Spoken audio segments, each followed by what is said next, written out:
Haunted by failures and a recent divorce, the lighthouse, looming against the gray sky, felt like a muse. She ignored the townsfolk's warnings, superstitions about siren songs and missing keepers. It's just an old tower, she told herself, hauling her violin and notebook up the spiral stairs. The interior was frozen in time. Rusted lanterns, a cracked logbook, and a gramophone in the keeper's quarters, its needle poised over a warped record. Lena set up her recorder, hoping to capture the ocean's rhythm for her score. That night, as fog smothered the coast, she played her violin, the notes echoing off the stone walls.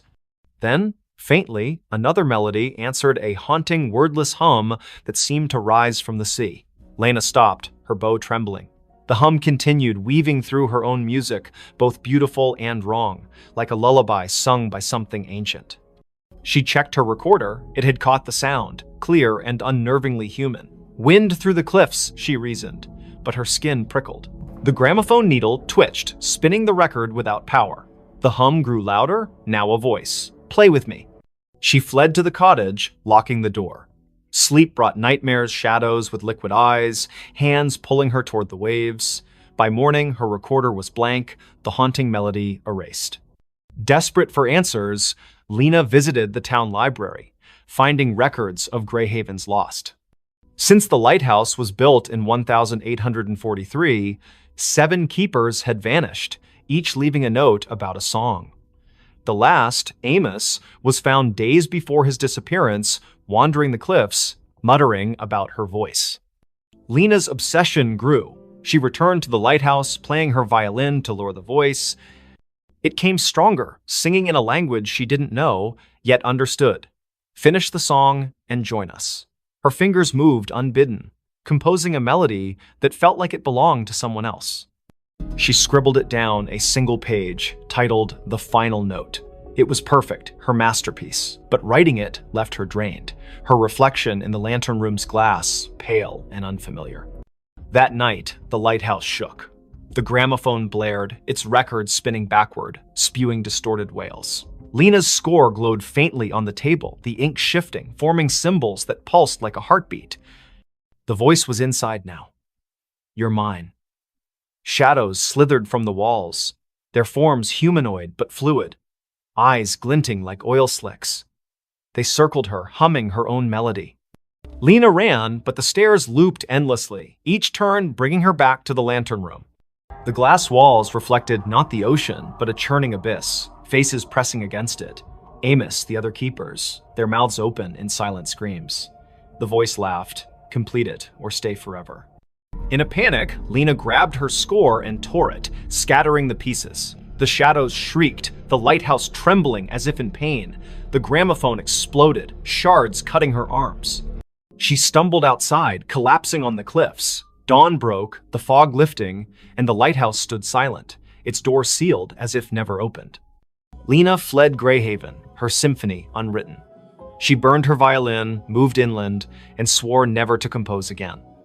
But the melody lingered, humming in her dreams. Months later, a package arrived at her new apartment, no sender, no postmark. Inside was a single sheet of music, her handwriting titled The Final Note. The ink was wet, smelling of salt and decay. She called the Greyhaven sheriff, who sent a deputy to Widow's Point. The lighthouse was empty, the logbook untouched since Amos's note. But on the cliffs, they found Lena's recorder, playing a loop of her voice singing the haunting melody, though she hadn't returned. Her cottage was searched, her belongings were gone, replaced by a single note. "The song calls," I answered. Fishermen avoid Widow's Point now. On stormy nights, they hear a violin over the waves, joined by a chorus of voices that never fade. The lighthouse remains dark, but some swear its beacon flickers briefly, illuminating a figure at the edge of the cliff, playing one final note before disappearing into the sea. The hiker saw something he wasn't supposed to see. The Appalachian Trail stretched like a vein through the dense forests of northern Maine, where the trees grew so thick they swallowed sunlight. Ethan Caldwell, a 28-year-old photographer with a taste for solitude, hiked its lesser-trodden paths in September 2025. His goal was simple: capture the untamed beauty of the wilderness for a freelance gig. His backpack held a Nikon, a journal, and enough supplies for a week. He didn't expect company. Most hikers avoided this stretch, spooked by rumors of missing campers and strange lights in the woods. By the third day, Ethan was deep in the forest, miles from any road. The air was crisp, scented with pine and damp earth. He set up camp near a nameless creek, its water black under the canopy. As dusk fell, he noticed an oddity. His compass spun lazily, refusing to settle. "Cheap gear," he muttered, relying on his map instead. That night, under a moonless sky, he heard it a low hum, like a distant engine, pulsing through the ground. It wasn't animal, wasn't natural. Curiosity tugged at him. The next morning, Ethan followed the creek upstream, chasing the hum's source. His camera hung around his neck, ready to snap anything unusual. The forest grew denser, the trail vanishing into a tangle of roots and moss. Then he saw it, a clearing, unnatural in its perfection, as if the trees had been pushed back by an invisible force. At its center stood a structure, a stone arch, weathered and covered in glyphs that seemed to writhe under his gaze. It wasn't on any map, and Ethan had never read of ruins in this part of Maine. He raised his camera, snapping photos. The glyphs glowed faintly, a sickly green, though no light source explained it. The hum intensified, vibrating in his chest. Through the arch, the air shimmered like heat rising from asphalt, showing glimpses of a different forest darker, with twisted, leafless trees. Ethan stepped closer, his lens capturing the anomaly. That's when he saw her.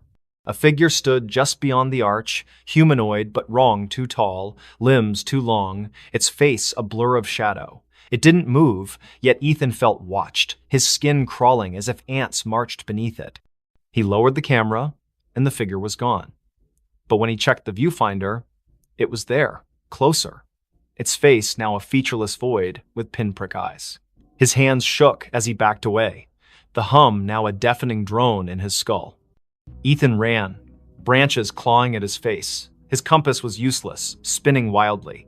The forest seemed to shift, paths looping back to the clearing no matter which way he turned.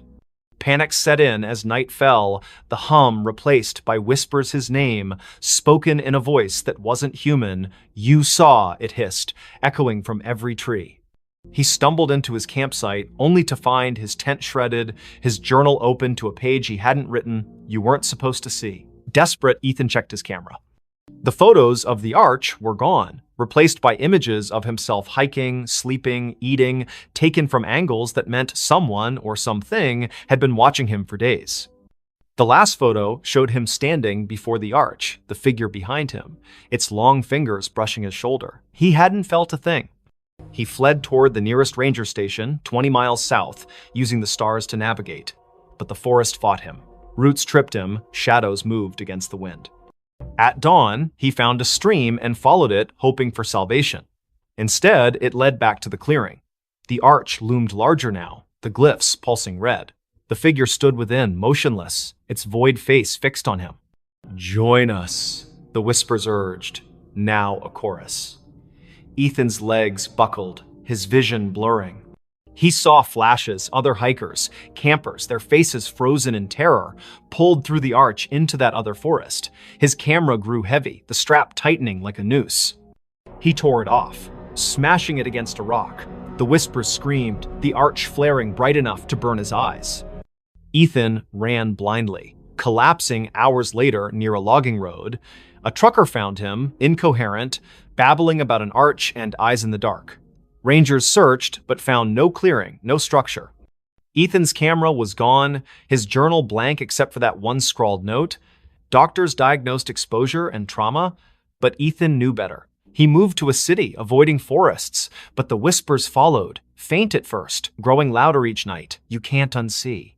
Months later, a hiker found a single photo wedged in a tree on the Appalachian Trail, a grainy shot of Ethan standing before a stone arch, his face pale, eyes wide.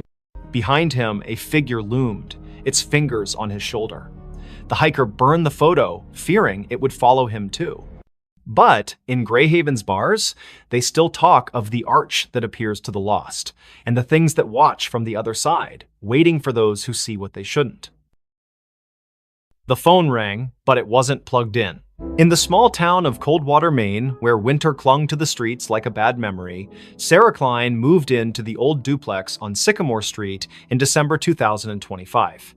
She was 31, a graphic designer fleeing a toxic relationship and a city that felt suffocating. The duplex was cheap, its faded wallpaper and sagging floors a small price to pay for solitude. The landlord, a nervous man named Mr. Greeley, handed her the keys with a warning. "Don't mind the quirks, old houses creak." Sarah nodded, eager to unpack and start over. The first quirk appeared on her second night. She was sorting boxes in the living room when the phone rang, a shrill, brassy jangle from an ancient rotary phone on the kitchen counter. Sarah froze. The phone's cord dangled unplugged, its end frayed and caked with dust. She approached it, the ringing growing louder, insistent. Hesitating, she lifted the receiver. Static crackled. Then a voice, low, garbled, neither male nor female, whispered, "You're not supposed to be here." The line went dead, the phone cold in her hand. Sarah checked the cord again. No outlet, no connection. She laughed nervously, blaming stress. She'd been sleeping poorly, haunted by dreams of her ex's voice echoing in empty rooms. She unhooked the receiver and placed it in a drawer, determined to ignore it, but the next night it rang again, the sound muffled from inside the drawer. Sarah's heart thudded as she opened it. The receiver was back on the cradle, the phone unplugged.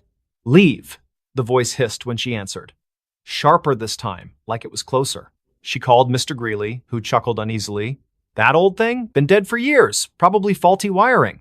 He promised to send an electrician, but no one came." Sarah tried to focus on work, sketching logos on her tablet, but the phone rang every night at 3:13 a.m., each call more menacing. "Get out, or stay forever," it warned, the static now laced with faint screams. She stopped answering, but the ringing grew louder, vibrating through the walls. Desperate, Sarah dug into the duplex's history. The town library's archives revealed a grim past. In 1974, the previous tenant, Margaret Hale, vanished after neighbors reported hearing her scream during a storm. Her belongings were found untouched, except for a rotary phone unplugged with a note beside it. "It won't stop." Other tenants had fled over the decades, citing noises and bad feelings. A man in 1992 claimed the phone spoke his name before he disappeared. Sarah's dreams worsened. She saw Margaret, pale and eyeless, standing in the kitchen, dialing the rotary phone with skeletal fingers.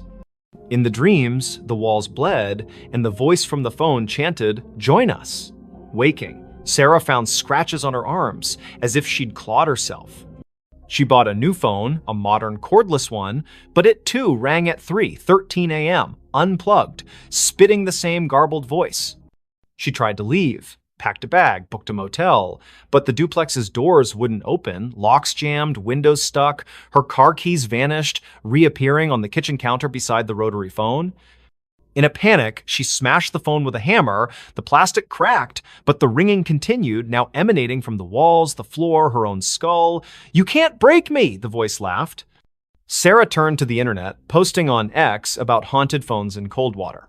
A local, @MainMysteries, replied with a thread about Sycamore Street. The duplex was built on a forgotten burial ground, desecrated in the 1800s. Mediums had visited, claiming a presence, something old, something angry, trapped souls of those who lived there, using the phone as a conduit.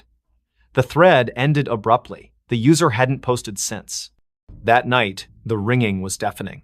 Sarah, sleepless and fraying, answered. The voice was clear now, almost her own. "Look behind you." She spun, seeing nothing but shadows. But in the hallway mirror, a figure stood Margaret, her face a rotting mask, her hands reaching through the glass.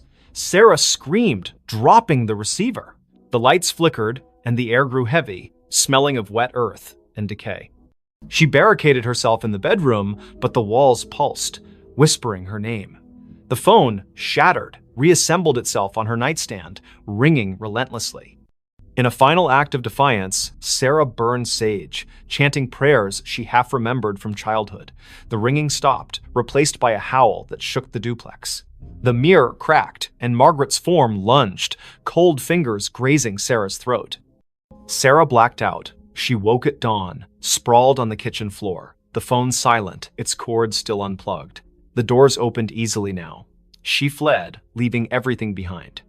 The motel clerk in the next town swore she checked in alone, but Sarah felt watched, the voices echo lingering in her ears.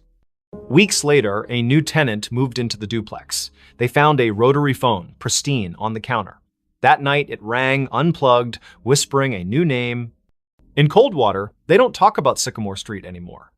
But those who pass the duplex at 313 A.M. hear it, a faint brassy jangle, and a voice that begs, "Answer me."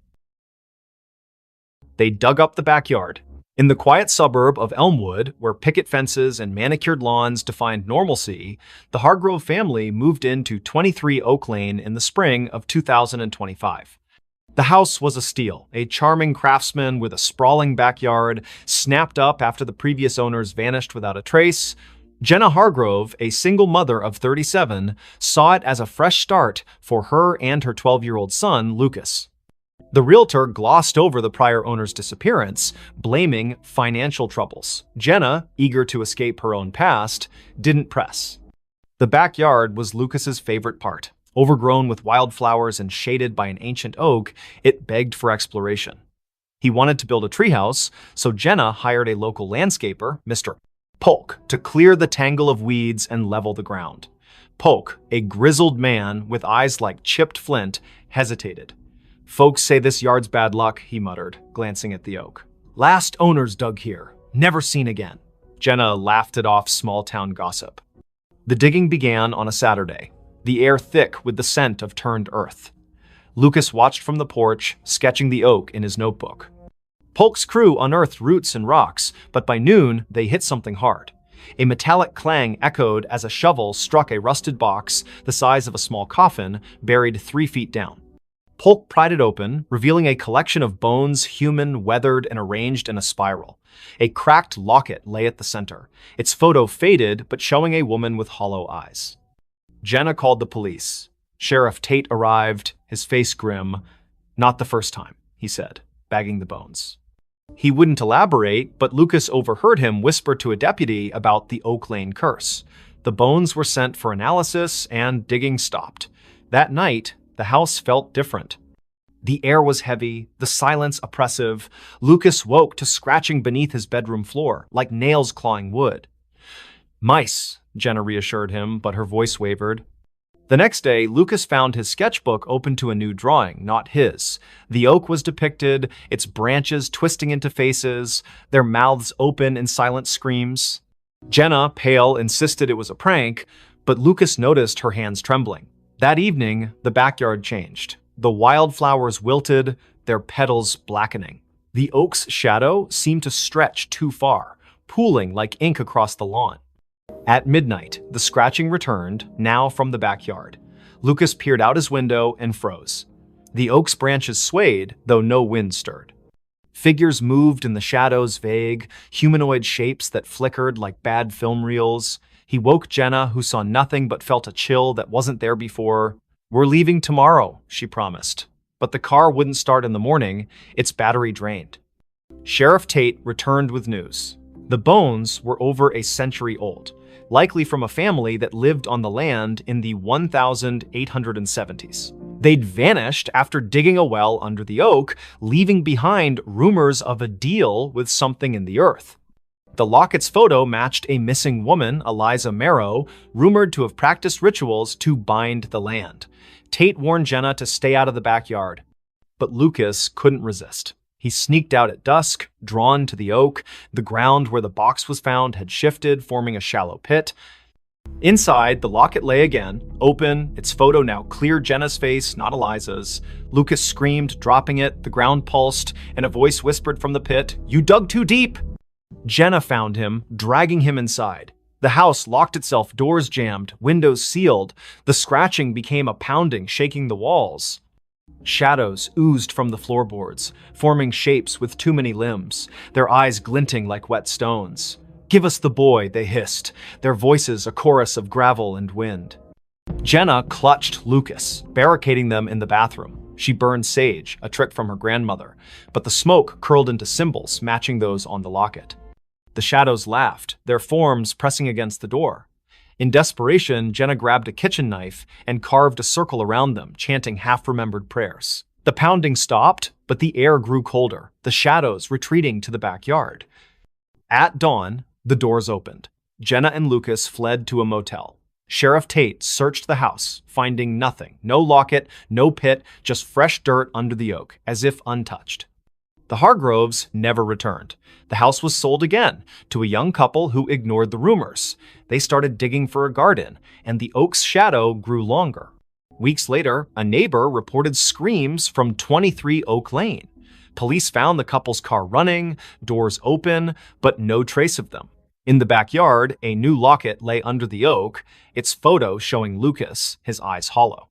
At night, Elmwood residents hear scratching from the earth, and those who pass the house swear the oak's branches move, reaching for something only they can see.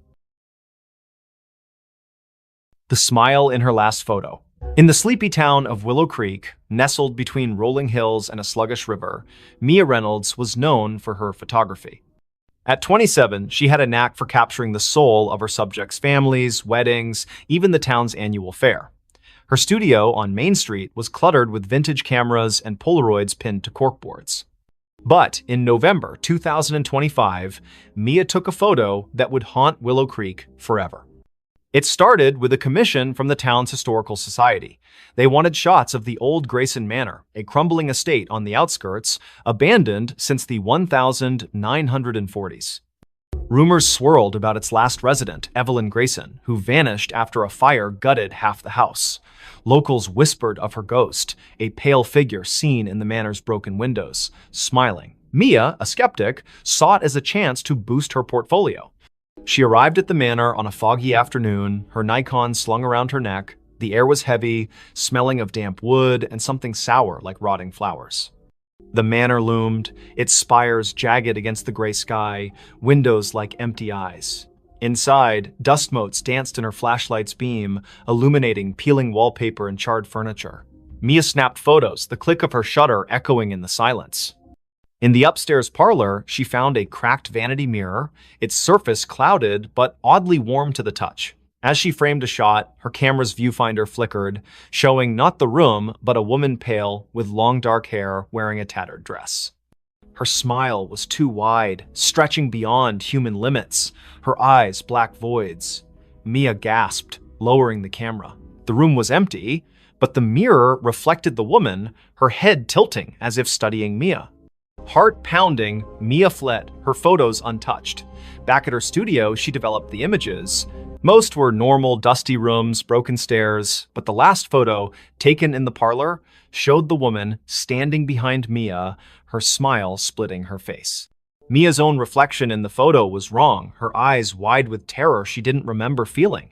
She burned the print, but the image lingered in her mind, that smile searing itself into her dreams. That night, her studio phone rang, though the line had been disconnected for months. Static crackled, followed by a voice, soft, feminine, giggling, "You saw me." Mia yanked the cord from the wall, but the ringing continued, now from her cell phone, then her laptop, then nowhere, and everywhere. She locked the studio and ran home, but the giggling followed, echoing in her apartment's walls. Mia confided in her friend Caleb, a librarian with a passion for local history. He dug into Grayson Manor's past, uncovering Evelyn's story. In 1943, Evelyn, a recluse, was suspected of occult practices. Neighbors reported strange lights and chants from the manor. The night of the fire, Evelyn was seen smiling through the flames, unharmed, before vanishing. Her last photo, taken days earlier, showed that same unnatural smile, her eyes black as ink. Caleb warned Mia to stay away, but she couldn't. The manor pulled her back, her camera heavy in her hands. She returned at dusk, the air colder, the manor darker. In the parlor, the mirror glowed faintly, and the woman Evelyn stepped out, her form flickering like a bad signal. "Take my picture," she whispered, her voice in Mia's skull. Mia's hands moved against her will, snapping a photo. The camera burned her fingers, and the mirror cracked, shards falling like rain.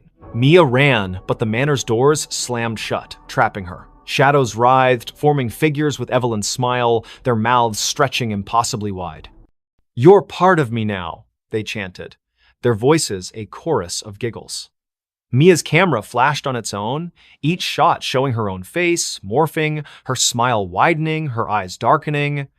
Caleb found her car outside the manor the next day, the doors locked, her camera inside.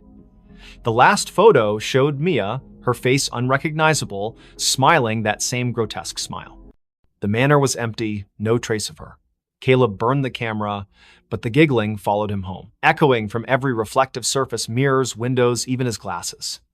Willow Creek sealed the manor, but Mia's photos began appearing around town, tacked to lampposts, slipped under doors. Each showed her with that smile, her eyes black, standing in places she'd never been. Those who kept the photos heard the giggling, saw her in their mirrors. The town stopped taking pictures, afraid of what their cameras might capture. But at night, in Willow Creek's quiet streets, some swear they see Mia smiling, her camera flashing, waiting for someone new to see her last photo. A child's cry in an empty house. In the forgotten outskirts of Dunhaven, a Rust Belt town where factories stood like tombstones, the house at 9 Hollow Road was a local legend. Its windows were boarded, its paint peeled like dead skin, and its yard was a jungle of thorns. No one had lived there since the 1980s, when the Miller family vanished, parents, 2 kids gone overnight. The only trace was a child's shoe found in the attic, stained with something the police never identified. In November 2025, Nora Ellis, a 34-year-old true crime podcaster, saw the house as her next big story. Nora arrived with her recorder, a flashlight, and a skeptical smirk. Dunhaven's locals warned her away, whispering of cries heard at midnight, lights flickering in empty rooms.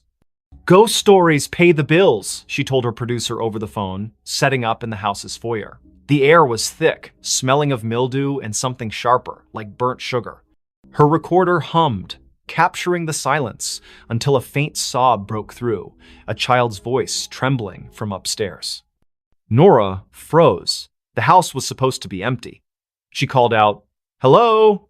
Her voice echoed, unanswered, but the sobbing grew louder, coming from the attic. She climbed the stairs, their creaks swallowing her footsteps. The attic door was ajar, though town records swore it was nailed shut after the Millers' disappearance. Inside, the air was colder, the darkness heavier. Her flashlight caught a child's drawing on the floor, stick figures in a circle, their heads scratched out, red crayon dripping like blood. The sobbing stopped. Nora's recorder crackled, replaying the cry on loop, though she hadn't touched it. "Help me," the voice whispered, now inside her head. She stumbled back, her flashlight flickering. In its beam, she saw movement, a small figure darting behind a pile of moldy boxes. "Who's there?" she shouted, but the attic was empty again. Her recorder now played a different sound, laughter, high and cruel, layered over the sobs. Nora dug into the Millers' case that night, holed up in a motel. Old newspaper clippings told of the family's odd behavior before they vanished, parents pale and withdrawn, the children, Anna and Tim, seen drawing strange symbols in the yard. A neighbor claimed Anna spoke of friends in the walls who sang to her. The police found no bodies, no clues, only that shoe, a girl's sneaker, size 3, with stains that tested inconclusive. Back at the house the next day, Nora set up motion sensor cameras. At dusk, the sobbing returned, now from the basement. She descended, the stairs slick with dampness. The basement was a maze of crates and rusted pipes, the air thick with the burnt sugar smell. Her camera caught nothing, but her recorder picked up whispers. "Stay with us." A child's handprint appeared on a crate, wet and glistening, though the floor was dry. Nora's skin crawled as the sobbing turned to giggles, echoing from every corner. She found a loose floorboard, prying it up to reveal a tin box. Inside were Anna's drawings, dozens of them, showing a faceless figure with too many arms, surrounded by crying children. A note, in childish scrawl, read, "They want us to stay forever." As Nora read, the basement door slammed shut. Her flashlight died, and the giggles became screams. Not a child's, but something older, hungrier. "You found us," it hissed. Nora's cameras failed, their footage corrupted, showing only static with faint outlines of a child's face, eyes black. She ran, but the house seemed to shift, hallways looping, doors leading back to the basement. In the attic, the drawings had multiplied, covering the walls, now depicting Nora alongside the faceless figure. Her recorder played her own voice, screaming, though she hadn't opened her mouth. Desperate, she smashed a boarded window, crawling into the thorn-choked yard. The cries followed, now outside, circling her. She stumbled to her car, driving to the motel, but the rearview mirror showed Anna's face, her eyes hollow, her mouth a gaping smile. Nora swerved, nearly crashing, and the face vanished. The next day, she returned with a priest, Father Daniels, who paled at the house's threshold. "This isn't a haunting," he whispered. "It's a trap." He sprinkled holy water, but it hissed, evaporating on the floor. The cries erupted, shaking the walls, and the priest fled, clutching his cross. Nora stayed, recording one last episode. "Whatever took the Millers is still here. It wants me too." That night, Nora vanished. Her car was found at 9 Hollow Road, her recorder inside, playing a loop of a child's cry and her own screams. The house was empty, the drawings gone, but neighbors reported lights in the attic. A new family moved in months later, unaware of the history. Their daughter found a shoe in the attic, Nora's stained with something red. At midnight, they heard it, a child's cry echoing from an empty house, calling them to stay. The elevator never stopped on the same floor. In the heart of Ashwood City, where skyscrapers cast long shadows over neon-lit streets, the Crestview Towers stood as a relic of faded glory. Built in the 1970s, its 30 floors housed a mix of offices, apartments, and rumors of strange happenings. By December 2025, most tenants had fled, spooked by flickering lights and whispers in the halls. But for Riley Tate, a 29-year-old freelance coder scraping by, the cheap rent on the 22nd floor was worth the eerie vibes. Riley noticed the elevator's quirk on her first day. She pressed 22, but the car stopped on 13. A floor marked storage on the panel, its doors opening to a dark hallway lined with rusted lockers. The air was stale, smelling of mildew and something metallic. She jabbed the close button, but the elevator lingered, as if waiting. "Old wiring," she muttered, ignoring the faint hum like a distant voice coming from the corridor. The next day, it happened again. She pressed 22, but the elevator stopped on 7, revealing a dimly lit floor with peeling wallpaper and a child's tricycle tipped over in the hall. No one lived on 7. The landlord, Mr. Voss, a gaunt man with nervous eyes, swore it was vacant. Riley's skin prickled as the hum returned, now forming words, "Stay." She slammed the close button, her heart racing as the door shut. By the third night, the elevator never reached her floor. She'd pressed 22, but it stopped randomly 15, 9, 26, each floor wrong, each hallway different. Floor 15 had mirrors lining the walls, reflecting not Riley, but a pale figure with her face, eyes black and unblinking. Floor 9 smelled of ash, its walls scorched, with claw marks gouged into the plaster. Floor 26 was freezing, its windows frosted over, showing a city skyline that wasn't Ashwood's jagged alien under a red sky. Riley stopped using the elevator, taking the stairs, but the stairwell was no better. Doors to random floors were unlocked, leading to the same strange halls she'd seen from the elevator. Her phone's GPS showed her at Crestview Towers, but the coordinates flickered, sometimes placing her miles away in an empty field. She called Voss, who dismissed her concerns. "Old buildings creak," he said, but his voice trembled. Desperate, Riley researched the tower's history on X and in the city library. Crestview was built on the site of a 1920s asylum, razed after a fire killed dozens. Survivors spoke of an elevator to nowhere, a lift that trapped patients in looping corridors, never reaching their intended floor. The asylum's last director, Dr. DNM, Alara Finch, vanished in the fire, leaving a journal describing doorways that opened to other places, other times, sealed by rituals she couldn't complete. Riley's nights grew sleepless. The elevator dinged at odd hours, its doors opening on her floor, revealing those wrong hallways. One night, she woke to find her apartment door ajar, the elevator waiting. A voice Alara's, she later learned, whispered from the car, "Come inside." Riley slammed her door, barricading it with a chair, but her laptop, left on, displayed a live feed of herself sleeping, filmed from above her bed. No camera was there. She confronted Voss, who paled at the mention of the elevator. "It's her," he whispered, eyes darting. "Alara, she never left." He admitted the tower was built to contain something, a rift, opened by the asylum's experiments that bled into reality. The elevator was its anchor, moving not just between floors, but between worlds. Tenants who rode it too long vanished, their names erased from leases, their apartments empty. Riley tried to leave, but her key wouldn't turn in the lock. The elevator dinged, doors open, revealing a hallway of endless mirrors, each showing Alara's face, pale, smiling, her eyes voids. "Ride with me," she whispered, her voice in Riley's head. Riley ran to the stairwell, but it looped back to the elevator, the car waiting like a predator. In a final stand, Riley entered the elevator, clutching a knife. She pressed every button, hoping to break the cycle. The car lurched, stopping on no floor marked on the panel. The doors opened to a void black, endless, filled with whispers. Alara stood there, her form flickering, her hands reaching. Riley slashed wildly, the knife passing through air, but the elevator shook, sparks flying, the doors shut, and the car plummeted. Riley woke in her apartment, the elevator silent, her knife was gone, her hands bloodied. She fled Crestview Towers, never returning. The landlord reported her missing, but her apartment was empty, her name gone from the lease. Months later, a new tenant rode the elevator to 22. It stopped on 13, the doors opening to a hallway where Riley stood, her eyes black, whispering, "Stay." The elevator still runs in Crestview Towers, never stopping on the same floor twice. Tenants avoid it, but some nights it calls, its ding echoing through empty halls, inviting the unwary to ride where no one returns. Knock from the invisible. In the remote village of Thornwick, nestled deep in the fog-drenched valleys of upstate New York, the old Whitaker cottage stood alone at the edge of Blackthorn Woods. Its clapboard walls sagged, and its windows were clouded with grime, yet it drew Clara Wren, a 32-year-old writer seeking solitude to finish her novel.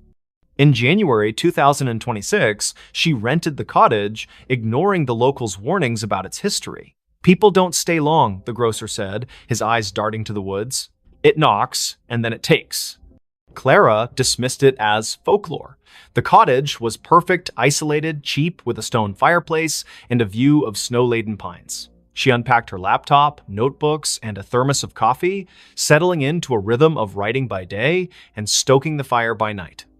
But on her third night, as a storm howled outside, she heard it, 3 sharp knocks on the front door. The sound was deliberate, heavy like a fist on wood. She froze, her pen hovering over the page. The door was locked, the windows shuttered. She called out, "Who's there?" No answer. The wind screamed, but the knocks came again, 3, slow, from the door. Clara grabbed a flashlight and peered through the peephole. Nothing but swirling snow. She opened the door, heart pounding, but the porch was empty, the snow undisturbed, no footprints, no tracks. The knocks returned the next night, now from the bedroom wall. 3, always 3, rhythmic and insistent. Clara checked every inch of the cottage attic, crawl space, even under the floorboards. Nothing. Her phone had no signal, the Wi-Fi dead. She drove to town, asking about the cottage's past. The librarian, an elderly woman named Mrs. Hale, paled. "The Whitakers," she whispered. "They built it in 1890. All 5 vanished by 1893. Neighbors heard knocking before each one disappeared. They called it the Invisible." Clara scoffed but bought salt and sage, sprinkling the former around doors and burning the latter, as Mrs. Hale suggested. That night, the knocks moved to the ceiling, louder, shaking dust from the beams. "Let me in," a voice whispered, soft and genderless, seeping from the walls. Clara's flashlight caught movement, a shadow darting across the room, formless yet heavy like a weight in the air. She screamed, barricading herself in the bathroom, but the knocks followed, now inside the mirror, the glass rippling like water. She found a diary under a loose floorboard the next day, its pages brittle, written by Eliza Whitaker. "The invisible comes at night," it read. "It knocks to be let in, But it's already here. It wants a vessel. The last entry was scrawled. I let it in. God forgive me. Clara's hands shook. The diary mentioned a ritual salt and blood to banish it, but warned of a cost. It takes what you love most. That evening, the knocks were everywhere. Walls, windows, even her laptop screen. The air grew thick, smelling of wet earth and decay. Clara's flashlight died, and the fire dimmed, casting shadows that moved against the light's logic. She poured salt in a circle, pricking her finger to drip blood, as the diary instructed. The knocks stopped, replaced by a wail that shook the cottage, windows cracking. The shadow coalesced, a formless mass with eyes like burning coals hovering outside her circle. You can't keep me out, it hissed, its voice in her skull. Clara chanted the ritual's words, her voice breaking. The shadow lunged, but the salt flared, repelling it. The cottage trembled, beams groaning as the shadow screamed, dissolving into the floor. Silence fell, heavy and wrong. Clara fled at dawn, leaving everything laptop, clothes, her unfinished novel. She drove to a motel, but the knocks followed, faint at first, tapping her car's dashboard, then her motel mirror. She burned the diary, hoping to sever the tie, but the ashes formed 3 knocks on the table. Her phone, offline, played a recording of her own voice. Let me in. Thornwick's sheriff searched the cottage, finding no trace of Clara. Her car was found in the woods, empty, with salt scattered across the seats. Locals say the cottage is quiet now, but at night, hikers hear knocks 3, always 3 coming from the trees. A new tenant moved in, unaware. On their first night, they found a notebook, not Clara's, with a single line. It's already inside. By morning, they were gone, and the knocks began again, waiting for the next to answer. The woman smiled at her own grave. In the fog-choked town of Grayvale, where the cemetery on Hollow Hill was older than the church itself, the gravestones told stories no one dared repeat. It was March 2026 when Elise Carver, a 30-year-old archivist, arrived to catalog the town's records for a university project. Grayvale's library was a treasure trove of crumbling ledgers, but it was the cemetery that drew her a maze of moss-covered stones, some dating back to the 1700s. Locals avoided it, whispering of a woman seen wandering among the graves, smiling at one in particular. Elise, ever the skeptic, dismissed the tales as rural superstition. She set up in a rented room above the town's only inn, her nights filled with dreams of fog and footsteps. Her first visit to the cemetery was uneventful, her camera snapping photos of weathered epitaphs under a gray sky. But one grave stood out, Margaret Vane, 1,894, 1,924, taken by the mist. The stone was pristine, untouched by time, its inscription sharp. Elise's fingers brushed it, and a chill sank into her bones, though the air was still. That night, her photos wouldn't load. The camera's screen flickered, showing not the cemetery, but a woman pale, with dark hair and a smile that stretched too wide, standing before Margaret's grave. Elise's heart pounded. She hadn't seen anyone there. She deleted the image, but her laptop crashed, rebooting to a desktop wallpaper of the same woman smiling directly at her. The innkeeper, Mrs. Dowell, noticed Elise's unease at breakfast. "You've been to Hollow Hill," she said, her voice low. "Don't go back. Margaret doesn't like visitors." She spoke of 1,924 when Margaret Vane, a recluse, was found dead in her home, smiling, with no cause of death. Days before, she'd been seen at her own grave, digging in the dirt, her smile unnerving witnesses. Since then, those who lingered at her grave vanished, their names added to the cemetery's mistaken stones. Elise, stubborn, returned to the cemetery. The fog was thicker, curling like fingers around the graves. She found Margaret's stone again, now surrounded by fresh dirt, as if someone had dug and refilled it. Her camera clicked, but the lens caught a shadow moving behind her, a woman, her dress tattered, her smile a slash of white. Elise spun, finding nothing but fog. Her recorder, left running, picked up a whisper, "You're mine." Back at the inn, Elise's dreams turned vivid. Margaret stood at her grave, smiling, her eyes black voids. "Join me," she mouthed, her voice echoing in the room. Elise woke to find her window open, fog seeping in, and her camera full of new photos. Her sleeping, her walking, her standing at the grave, Margaret always behind her, smiling. She burned sage, a trick from her mother, but the smoke formed Margaret's face, grinning. Desperate, Elise scoured the library.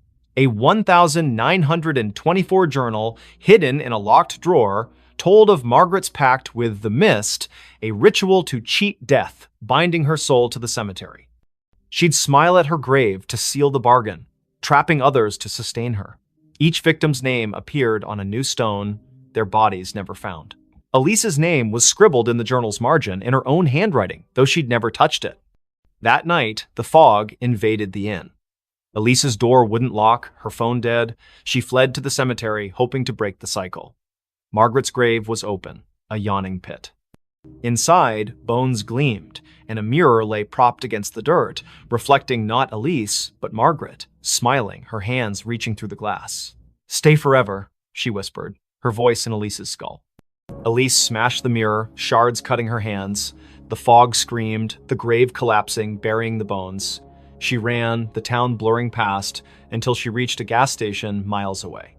She never returned to Grayville. Her photos left behind were found by the innkeeper, each showing Elise at the grave, Margaret's smile growing wider, her face merging with Elise's. Months later, a new archivist came to Grayville. They found a fresh stone in the cemetery.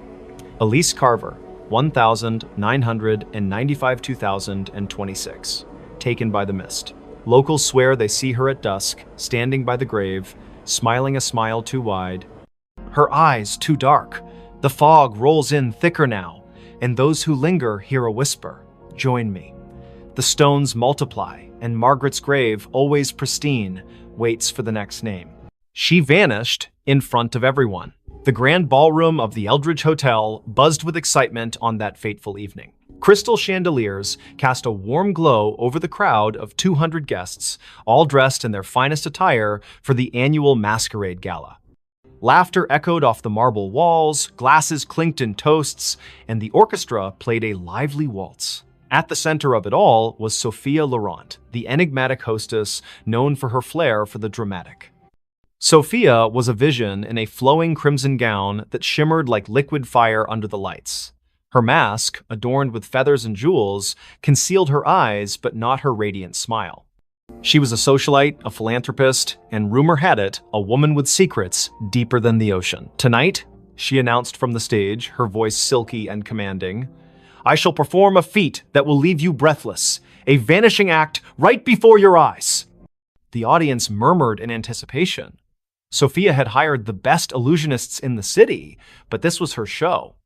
She stepped into a large, ornate cabinet at the center of the stage, its doors carved with intricate patterns. Her assistant, a tall man in a tuxedo named Victor, locked the doors with a flourish. The orchestra swelled to a crescendo as he waved a wand, chanting mock incantations for effect. Then, with a puff of smoke and a flash of lights, Victor swung the doors open. The cabinet was empty, the crowd gasped, then erupted into applause. But as the cheers died down, something felt off. Sophia didn't reappear.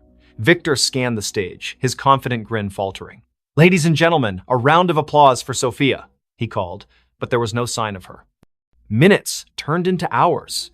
The party ground to a halt as guests searched the ballroom, the hallways, even the gardens outside. Police were called, statements taken.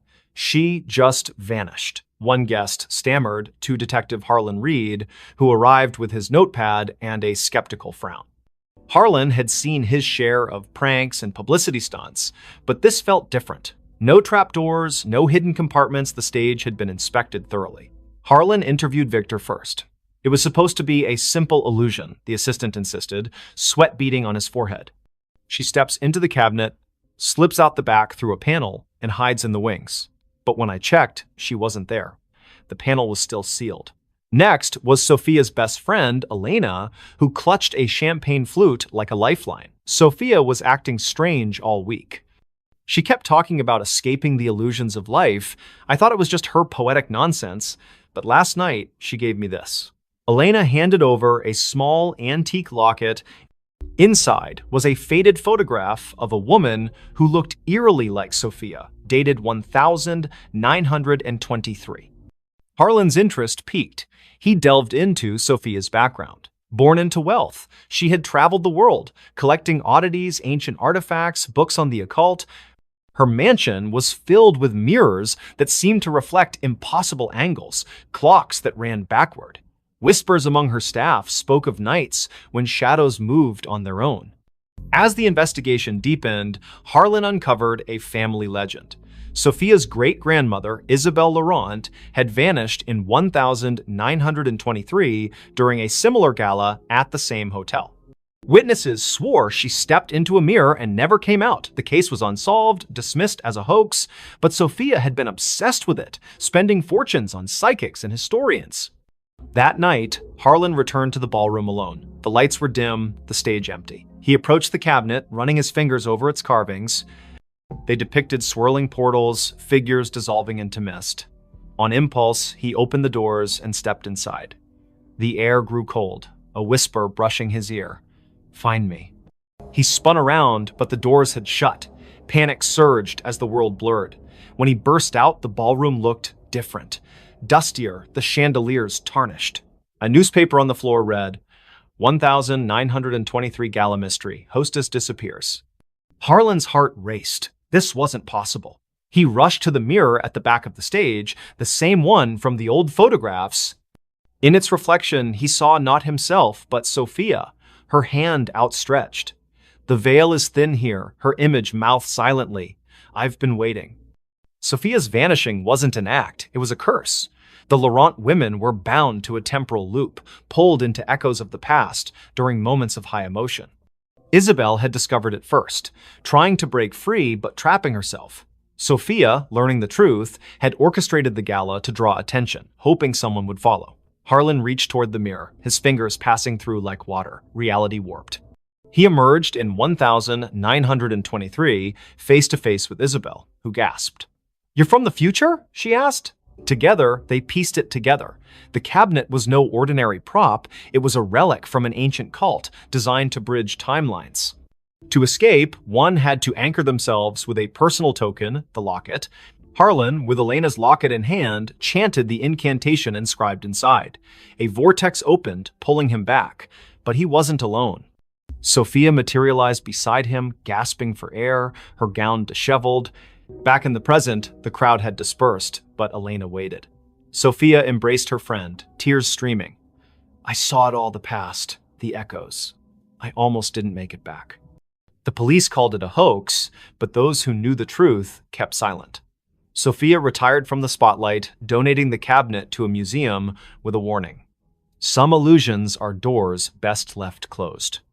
Yet, on quiet nights, guests at the Eldridge swear they see a woman in crimson vanishing into mirrors, a reminder that some mysteries defy explanation. And Harlan? He carries the locket always, just in case. That voice never stopped. In the quiet suburb of Willow Creek, where maple trees whispered secrets to the wind, lived Emily Carter, a 32-year-old librarian with a penchant for forgotten novels and herbal tea. Her life was orderly books, shelved by genre, days mapped out in planners until the voice began. It started subtly, one rainy afternoon in her attic apartment. Emily was sorting through old vinyl records when a soft murmur echoed in her mind. "Turn left at the corner." She froze, glancing around the empty room. No radio, no neighbors audible through the thin walls. Shaking it off as fatigue, she continued her day. But the voice persisted. That evening, as she walked home from the library, it whispered again. "Cross the street now." She obeyed instinctively, and seconds later, a speeding cyclist barreled past where she'd been standing. Her heart pounded. Coincidence? Or something more?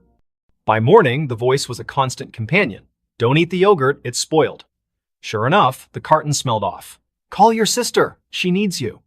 Emily dialed, and her sister Sarah answered in tears, her job lost, spiraling into despair. The voice guided Emily through comforting words, turning the call into a lifeline. At first, Emily embraced it. "Guardian angel," she joked to herself, researching auditory hallucinations online. But doctors found nothing wrong. No tumors, no schizophrenia markers. Stress-induced, one psychiatrist said. Yet the voice grew bolder, more insistent. Go to the park at dusk, bench by the fountain. Emily complied, curiosity overriding caution. There, an elderly man sat, clutching a faded photo. The voice urged, ask about his daughter. The man, Mr. Harlan, poured out his story, a child lost decades ago in a hit and run. Emily's questions led to a breakthrough. She recalled a library archive mentioning a similar unsolved case. Together, they uncovered clues pointing to a local businessman. Word spread. People sought Emily out, the woman who knew things. A grieving mother found closure about her son's disappearance. A businessman avoided a fraudulent deal. The voice was infallible, but it never revealed its source. Who are you? Emily pleaded silently one night, staring at her reflection. A friend, it replied, warm yet distant. As months passed, the voice's demands escalated. Break into the old warehouse on Elm Street. Emily hesitated this crossed lines, but visions flooded her. A kidnapped child hidden there. She went, heart racing, and found the boy, alerting police anonymously. Heroic, yet terrifying. The voice was reshaping her life, pulling her from quiet anonymity into shadows of danger. Then came the nightmares. Emily dreamed of a car crash, twisted metal, screams, her own face behind the wheel. Waking in sweat, she demanded answers. Tell me the truth! The voice sighed. I am you, Emily, from the future. Disbelief shattered her, but fragments aligned. The crash in her dreams? A memory, not a premonition. In 2047, Emily would invent a neural implant for time echo communication, sending warnings back to prevent tragedies.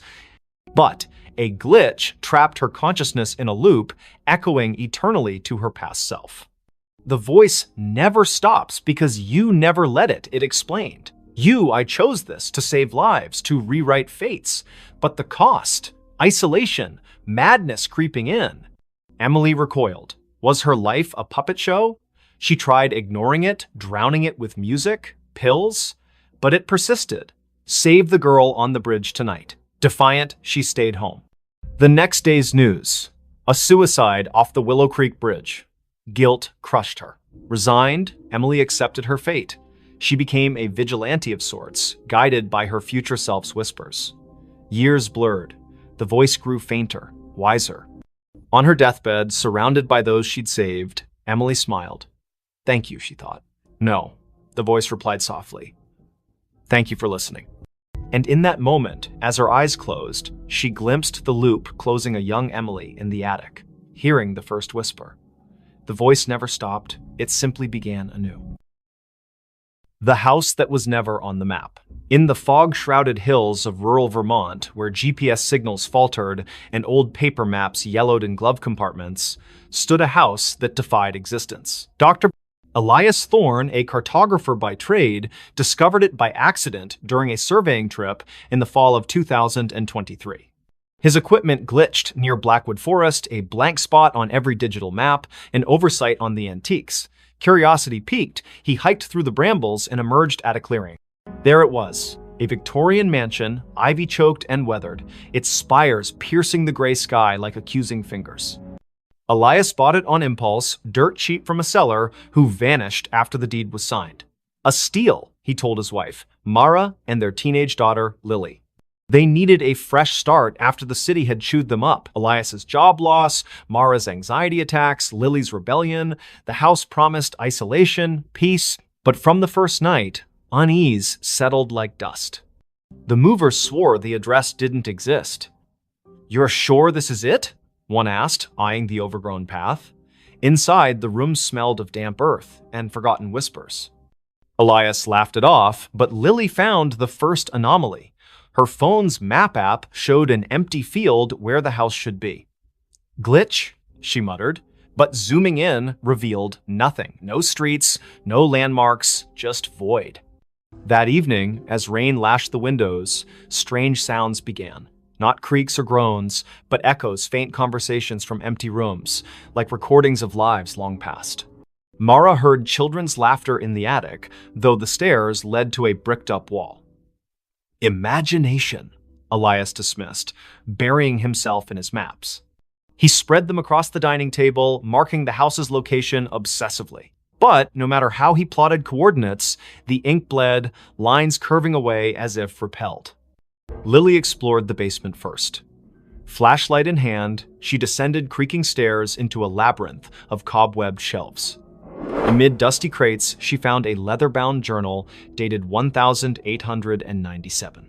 The entry spoke of a builder, Harlan Crow, who constructed the house as a sanctuary from the world's gaze. But later, pages devolved into madness. The walls shift.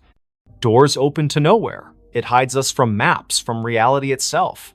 The last entry, we are not alone. The others, they never left. That night, Lily dreamed of shadows peeling from the walls, forming humanoid shapes that whispered her name. She woke to find her bedroom door ajar, leading not to the hallway, but to a mirrored corridor stretching infinitely. Panicking, she slammed it shut. In the morning, it was normal again. Bad dream, she told herself, but bruises on her arms suggested otherwise. Elias noticed changes too. Rooms expanded or contracted overnight. The kitchen, once cozy, now felt cavernous, echoes amplifying every footstep. He measured it, dimensions impossible, defying Euclidean geometry. Non-Euclidean spaces, he murmured, recalling Lovecraftian tales. Mara found solace in the garden, but the flowers wilted under her touch, petals curling like screams. The horrors escalated. One evening, during dinner, the lights flickered. When they stabilized, Lily was gone. Elias and Mara searched frantically upstairs, basement, outside, no trace. But from the vents came her voice, faint and distorted. Help, it's pulling me in. They tore at wallpaper, revealing older layers beneath. Faded drawings of trapped figures, hands pressed against invisible barriers. Elias delved into local lore at the town library. Blackwood Forest had a history of disappearances dating back centuries. Settlers spoke of a fold in the world, a place where reality thinned, swallowing the unwary. Harlan Crow, it turned out, was an occultist who built the house on a ley line, intending to escape creditors and enemies by making it unfindable. But the ritual backfired, anchoring the house in a liminal space, a pocket dimension that fed on inhabitants. That night, Mara vanished too. Elias heard her screams from the attic, now inexplicably accessible. He climbed, finding a room filled with mannequins posed in frozen agony faces, twisted, eyes hollow. One wore Mara's necklace. No, he gasped, backing away. The door sealed behind him. Alone, Elias confronted the truth. The house wasn't on maps because it wasn't fully here. It existed in the cracks between worlds, luring souls to sustain itself. Whispers surrounded him now. Voices of the lost, including Lily and Mara, begging for release. He tried to leave, but the front door opened to the same foyer, looping eternally. In desperation, Elias burned his maps in the fireplace. Flames roared, illuminating shadows that coalesced into forms Crow and his victims, their eyes pleading. "Join us!" they chorused. As the fire died, Elias felt himself fading, his outline blurring like erased ink. Search parties combed Blackwood Forest for weeks, but found no house, no family. The Thorn disappearance became another legend, whispered in town. Yet, on foggy nights, hikers swear they glimpse a mansion in the trees, one that vanishes when approached, forever unmarked, eternally hungry. Police found something under the bed. The call came at 3:17 a.m., shattering the quiet of Willowbrook's police station. Officer Rachel Hayes, bleary-eyed from a double shift, grabbed the radio. "Disturbance at 42 Maple Lane. Dispatch crackled. Neighbor reports screams. Possible domestic." Rachel exchanged a glance with her partner, Officer Tom Carver. They'd patrolled this sleepy suburb for years. Nothing ever happened on Maple Lane. The house was a modest two-story, its porch light flickering like a dying star. Rachel knocked, but no one answered. The neighbor, Mrs. Clancy, stood across the street, clutching her robe. "It was a woman's scream," she whispered. Then silence. The porters. They're quiet folks. Something's wrong. Tom jimmied the lock, and they stepped inside. The air was thick, stale, with a faint metallic tang. The living room was pristine, couch cushions fluffed, a muted TV playing infomercials.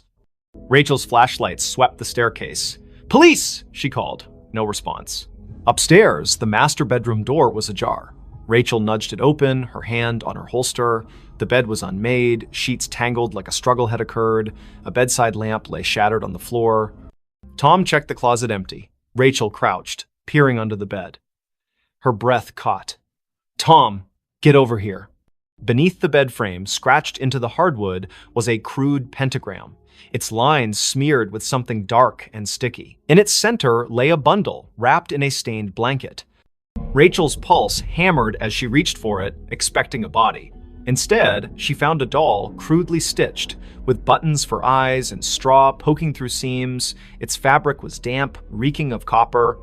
"Blood?" Tom whispered, his face pale. Rachel nodded, bagging the doll as evidence. The radio crackled back up, was 10 minutes out.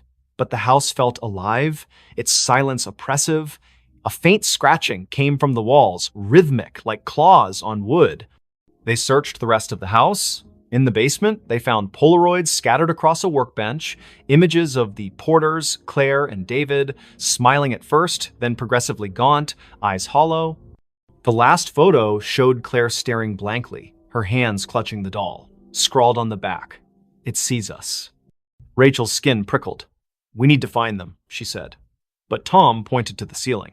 The scratching had moved upstairs. They ascended cautiously, following the sound to the guest room.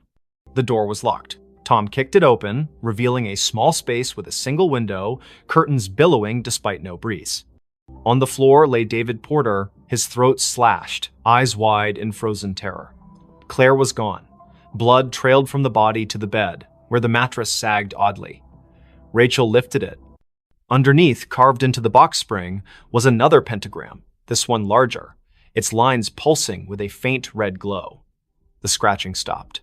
A whisper slithered from the shadows. "You found me."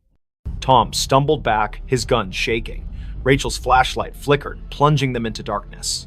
When it snapped back on, the room was empty, David's body gone.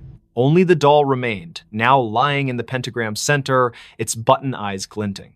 "Rachel, we need to go," Tom urged, but she couldn't move. The doll's head twitched, turning toward her. A giggle echoed, high and childlike, though no child lived here. The walls seemed to breathe, closing in. Rachel grabbed the doll, intending to secure it, but it burned her hand, leaving a blistered mark. Backup arrived, flooding the house with lights and voices, but the evidence was vanishing. The pentagram under the bed was gone, the floor pristine. The doll in Rachel's evidence bag was now just a pile of ash. The photos in the basement? Blank.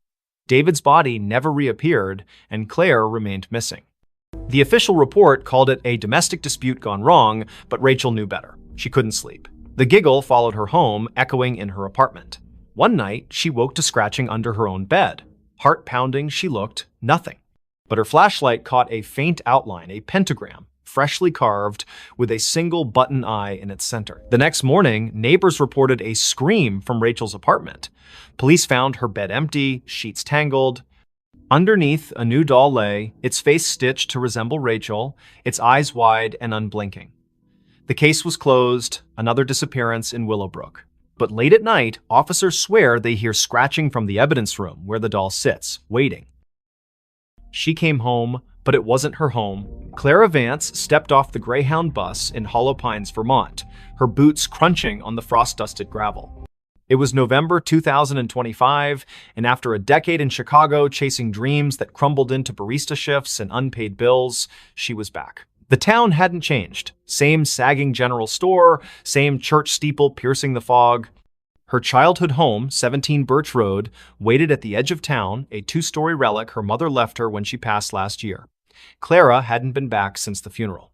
The key turned stiffly in the lock, the door groaning as if reluctant. Inside, the air was stale, heavy with dust and memory. Clara dropped her duffel bag, expecting the familiar. Creaky floorboards, faded floral wallpaper, her mother's knitting chair by the fireplace. But something was off. The furniture was rearranged chairs, angled wrong, the sofa pushed against the wrong wall. A faint smell of lavender lingered, though her mother hated floral scents. "Jet lag," Clara muttered, rubbing her eyes. She'd driven through the night to catch the bus. Exhaustion could play tricks. She climbed the stairs to her old bedroom, unchanged since she was 16, band posters, a chipped vanity mirror, her old sketchbooks. She collapsed onto the bed, the springs squeaking, and drifted into uneasy sleep. A sound woke her soft footsteps pacing downstairs. Clara froze, heart thudding. She lived alone. Hollow Pines was too small for break-ins. Grabbing a flashlight from her bag, she crept to the landing. The living room was empty, but the knitting chair rocked gently as if someone had just stood. "Hello?" And she called, her voice swallowed by the house's silence. The footsteps resumed, now from the kitchen. Clara followed, flashlight beam shaking. The back door was ajar, swaying in the wind. She locked it, chalking it up to forgetfulness, but as she turned, her reflection in the kitchen window caught her eye. It didn't move when she did.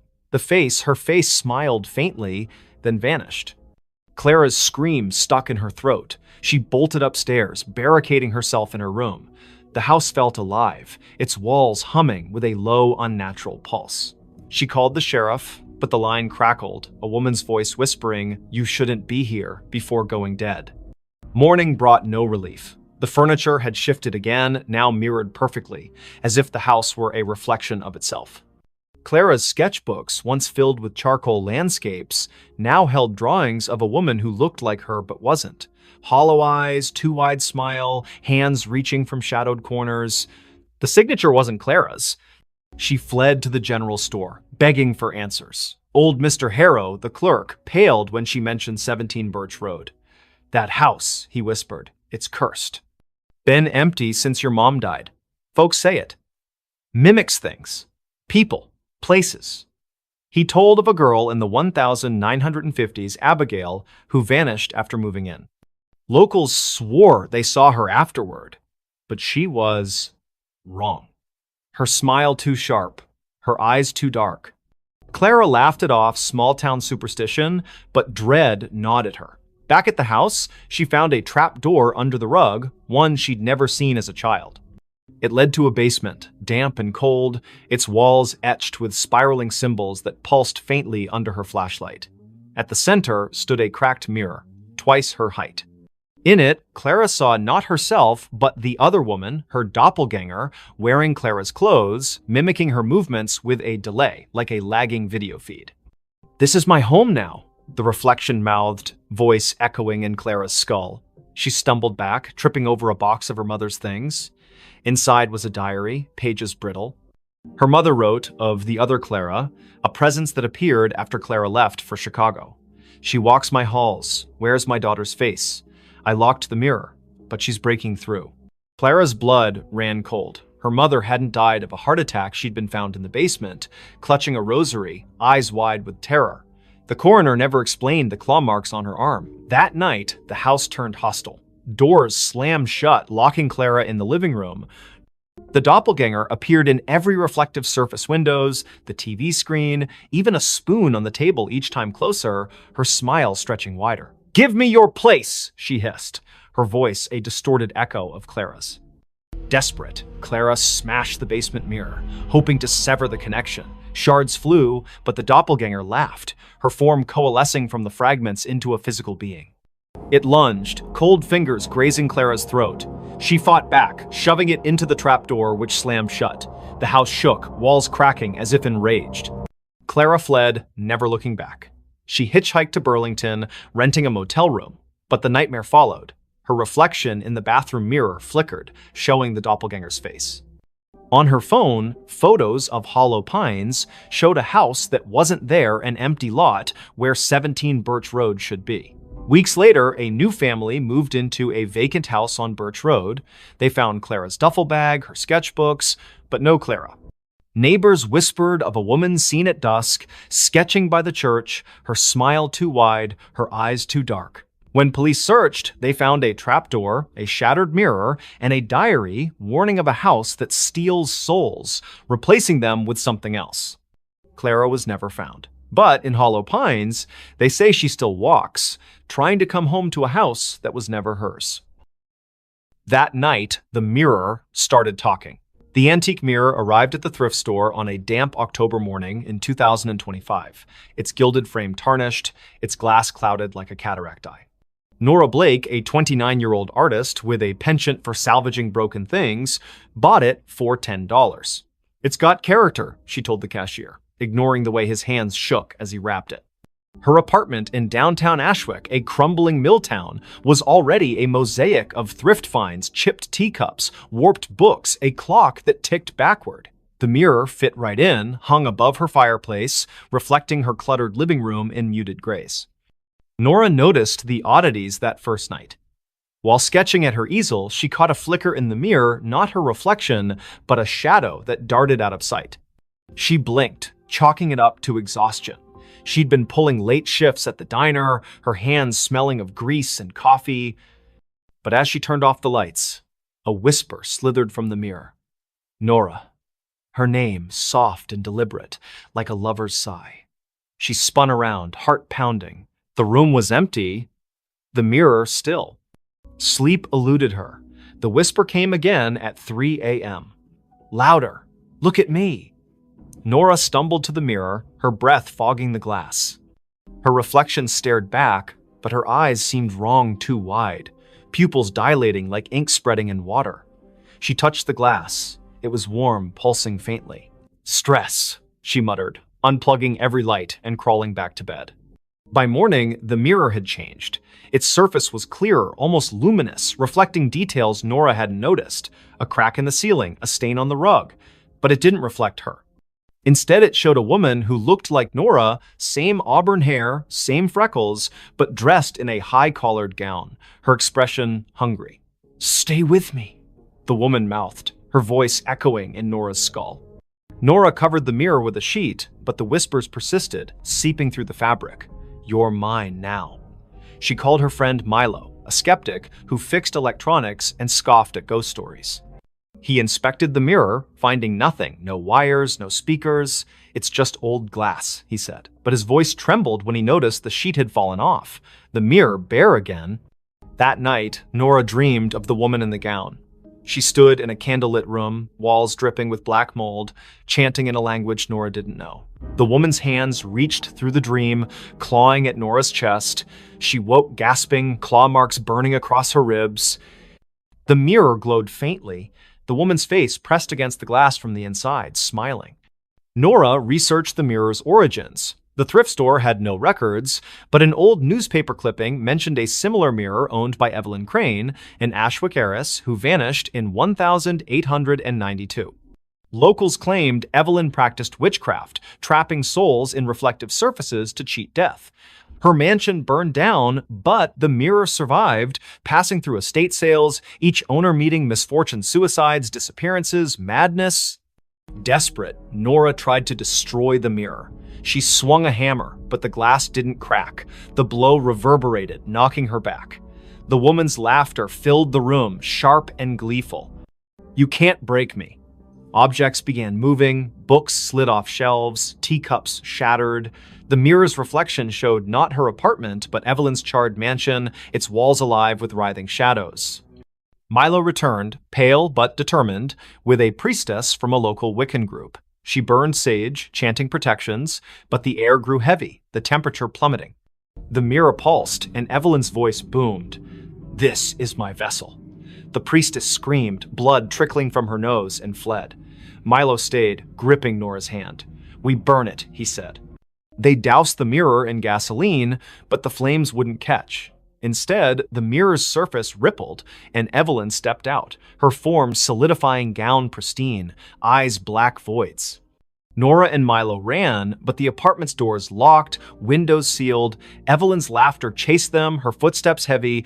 "You invited me in," she taunted, her fingers brushing Nora's neck, cold as frostbite. In a final stand, Nora faced the mirror, staring into Evelyn's eyes. "Take me, but leave him," she pleaded. The mirror flared, and Nora felt herself pulled inside, her body dissolving into light. She saw Evelyn's memories, betrayals, rituals, a desperate pact with something ancient. Then darkness. Milo woke in the apartment, alone. The mirror was gone, the wall bare. Nora's sketchbooks lay open, filled with drawings of Evelyn's face. Police searched, but Nora was another Ashwick disappearance. Milo kept quiet, fearing disbelief, but he never returned to the apartment. Months later, a new tenant hung a cheap mirror above the fireplace. That night, it whispered, "Look at me." And in its reflection, Nora's face appeared, her eyes too wide, her smile not her own. The final note before disappearing. In the sleepy coastal town of Greyhaven, where the Atlantic's waves whispered secrets to the cliffs, the old lighthouse on Widow's Point stood abandoned. Its beacon hadn't spun since 1987, when keeper Amos Reed vanished, leaving only a cryptic note in the logbook. The song calls. I must answer. Locals avoided the place, claiming the wind carried eerie melodies at night. But for Lena Harper, a 34-year-old composer with a faltering career, the lighthouse was a last chance to find inspiration. Lena arrived in October 2025, renting a cottage near the cliffs. Her symphony, meant to revive her reputation, was due in a month, but her mind was blank. Haunted by failures and a recent divorce, the lighthouse, looming against the gray sky, felt like a muse. She ignored the townsfolk's warnings, superstitions about siren songs and missing keepers. It's just an old tower, she told herself, hauling her violin and notebook up the spiral stairs. The interior was frozen in time. Rusted lanterns, a cracked logbook, and a gramophone in the keeper's quarters, its needle poised over a warped record. Lena set up her recorder, hoping to capture the ocean's rhythm for her score. That night, as fog smothered the coast, she played her violin, the notes echoing off the stone walls. Then, faintly, another melody answered a haunting, wordless hum that seemed to rise from the sea. Lena stopped, her bow trembling. The hum continued, weaving through her own music, both beautiful and wrong, like a lullaby sung by something ancient.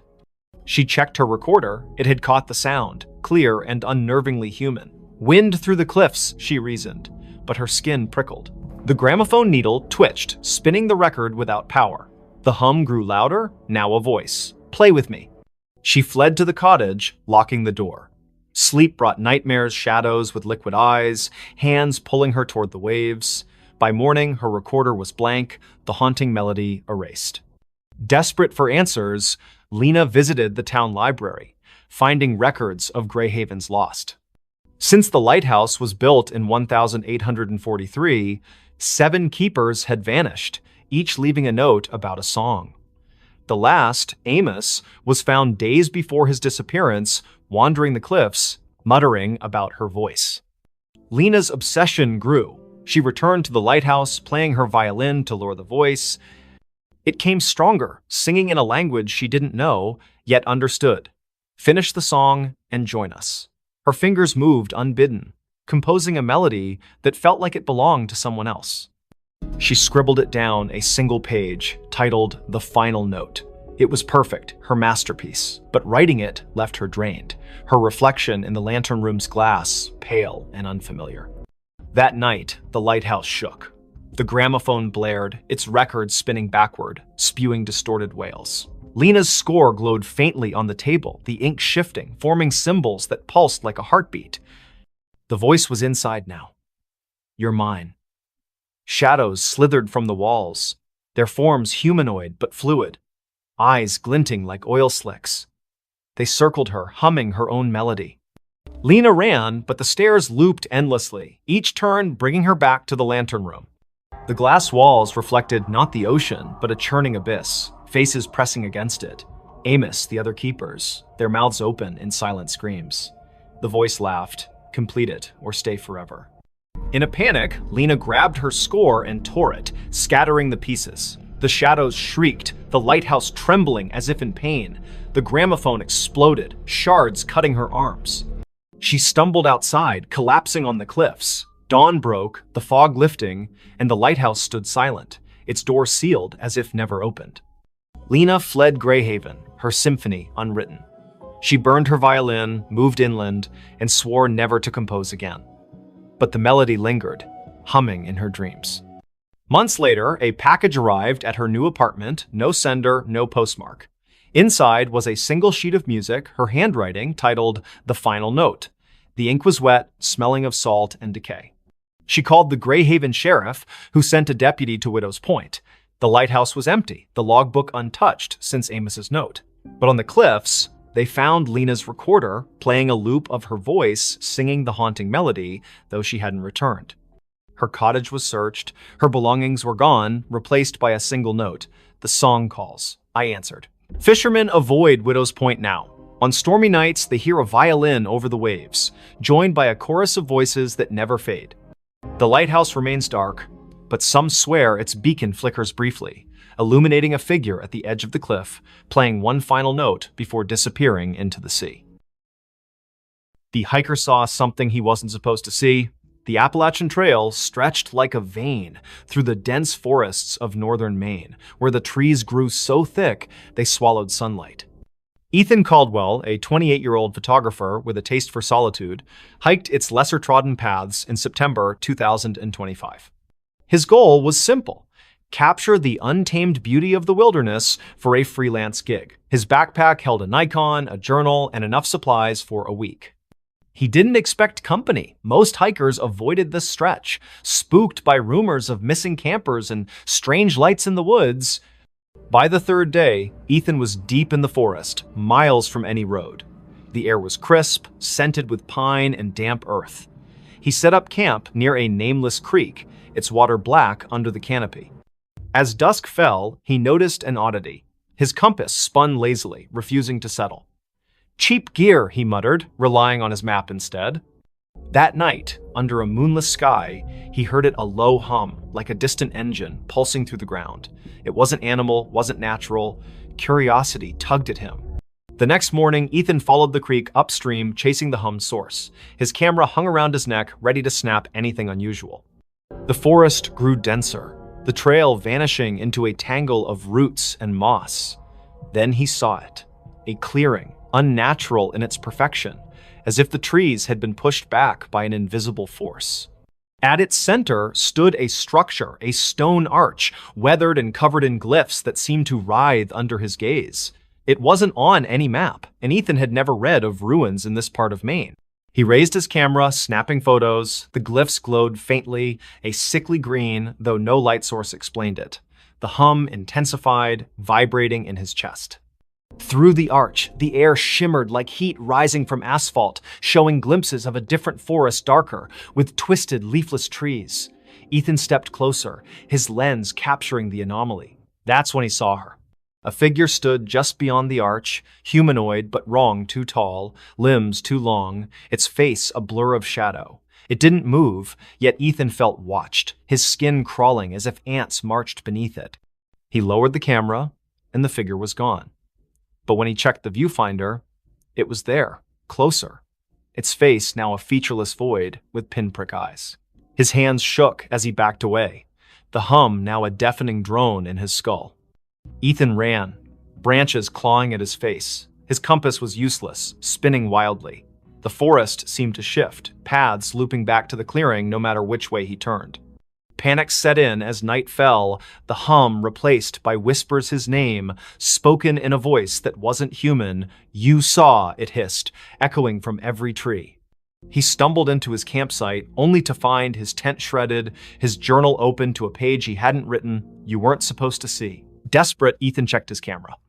The photos of the arch were gone, replaced by images of himself hiking, sleeping, eating, taken from angles that meant someone or something had been watching him for days.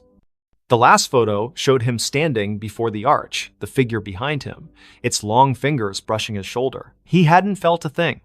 He fled toward the nearest ranger station, 20 miles south, using the stars to navigate. But the forest fought him.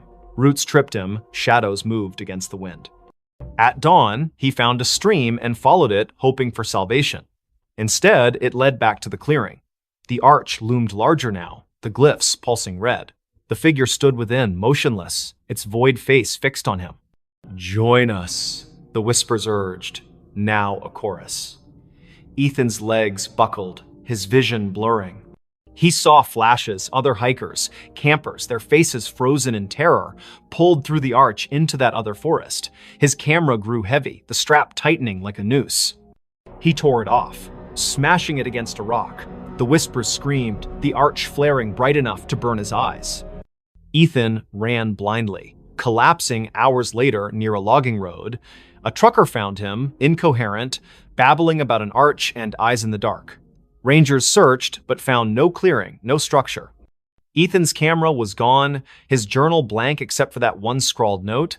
Doctors diagnosed exposure and trauma, but Ethan knew better. He moved to a city, avoiding forests, but the whispers followed, faint at first, growing louder each night. You can't unsee. Months later, a hiker found a single photo wedged in a tree on the Appalachian Trail, a grainy shot of Ethan standing before a stone arch, his face pale, eyes wide. Behind him, a figure loomed, its fingers on his shoulder. The hiker burned the photo, fearing it would follow him too. But in Greyhaven's bars, they still talk of the arch that appears to the lost, and the things that watch from the other side, waiting for those who see what they shouldn't. The phone rang, but it wasn't plugged in. In the small town of Coldwater, Maine, where winter clung to the streets like a bad memory, Sarah Klein moved into the old duplex on Sycamore Street in December 2025. She was 31, a graphic designer fleeing a toxic relationship and a city that felt suffocating. The duplex was cheap, its faded wallpaper and sagging floors a small price to pay for solitude. The landlord, a nervous man named Mr. Greeley, handed her the keys with a warning. Don't mind the quirks, old houses creak. Sarah nodded, eager to unpack and start over. The first quirk appeared on her second night. She was sorting boxes in the living room when the phone rang, a shrill, brassy jangle from an ancient rotary phone on the kitchen counter. Sarah froze. The phone's cord dangled unplugged, its end frayed and caked with dust. She approached it, the ringing growing louder, insistent. Hesitating, she lifted the receiver. Static crackled. Then a voice, low, garbled, neither male nor female, whispered, "You're not supposed to be here." The line went dead, the phone cold in her hand. Sarah checked the cord again. No outlet, no connection. She laughed nervously, blaming stress. She'd been sleeping poorly, haunted by dreams of her ex's voice echoing in empty rooms. She unhooked the receiver and placed it in a drawer, determined to ignore it, but the next night it rang again, the sound muffled from inside the drawer. Sarah's heart thudded as she opened it. The receiver was back on the cradle, the phone unplugged. "Leave," the voice hissed when she answered. Sharper this time, like it was closer. She called Mr. Greeley, who chuckled uneasily. "That old thing? Been dead for years. Probably faulty wiring. He promised to send an electrician, but no one came." Sarah tried to focus on work, sketching logos on her tablet, but the phone rang every night at 3:13 a.m., each call more menacing. "Get out, or stay forever," it warned, the static now laced with faint screams. She stopped answering, but the ringing grew louder, vibrating through the walls. Desperate, Sarah dug into the duplex's history. The town library's archives revealed a grim past. In 1974, the previous tenant, Margaret Hale, vanished